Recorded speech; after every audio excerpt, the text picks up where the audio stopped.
This whole project, the euro, it wasn't about economics, you know. It was always about politics. It was about forcing people together. Now, clearly it's not working. Clearly it isn't working, and so some pretty big decisions have to be made. Either Greece and Ireland and Portugal bomb out of the euro, or perhaps the braver way of looking at it is that perhaps Germany ought to say that it's time that actually she took back the Deutschmark, she took back control over her own national life. I know that may seem unlikely at the moment, but how well I can remember coming to Berlin back in the 1980s when it seemed that the Berlin Wall would be there forever. And everybody thought the Berlin Wall would be there forever, but great events in history can happen very quickly. So I hope that at some point in time you really get the opportunity to say, as a modern Germany, that like us, you believe in cooperation. Like us, you believe in trading freely. Like us, you will sit round a table and we'll agree and we'll negotiate environmental standards. We'll agree and negotiate some minimum safety standards. We'll do all of those things, but that we will operate as our own functioning national democracies. That's the vision of the future.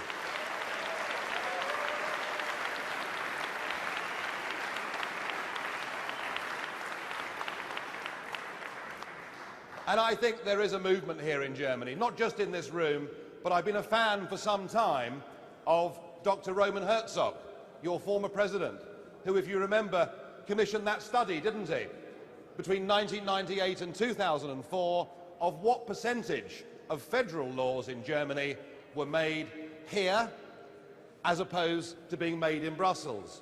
And it came up that 84% of your federal laws that were made between those years were not made by politicians that you can elect, were not made by politicians that you can get rid of and replace at another election, but they came to you straight from the institutions of the European Union.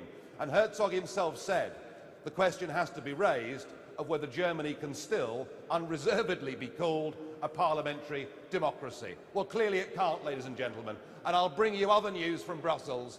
Do not believe those that tell you that because we have a European Parliament, this project is democratic. It is not democratic.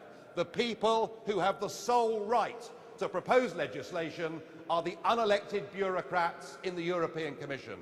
They are the people that design our laws. All we can do in the Parliament is to delay them a little bit.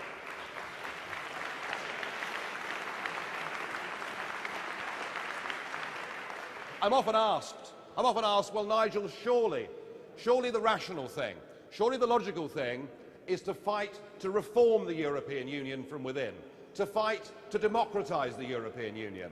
And people say that, and they're genuine in their desire to push for it. But even to say that, ladies and gentlemen, is to fundamentally misunderstand what this project has been about from the very start. Jean Monnet, who was the author of this, hated the concept of democracy. Because with democracy, you have a government elected for a 4 or 5 year term, and they steer in that direction. But if at the next election you get a government of a different hue, they then veer off in another direction. Well, that's no good to people like Jean Monnet. That's no good to these great people who know better how we should live our lives than we do ourselves.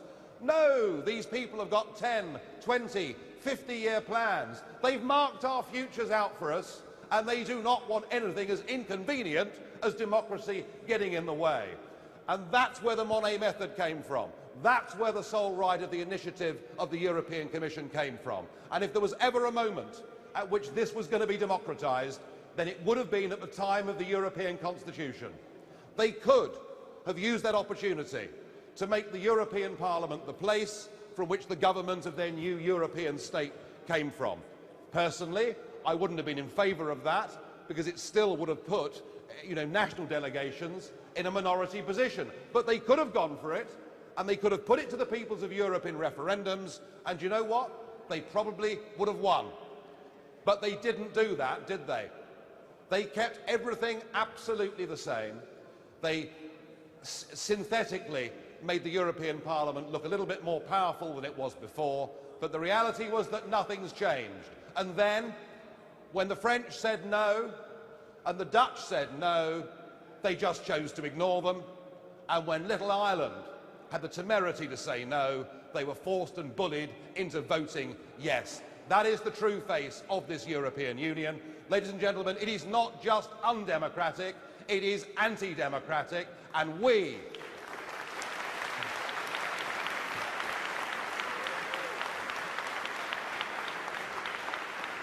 it is our great historic task to fight for our nations, to fight for our democracies, to fight for our children and grandchildren to grow up as free people. We've made a start in the United Kingdom with this, and I believe here today in Berlin, you have made a start too, and I thank you.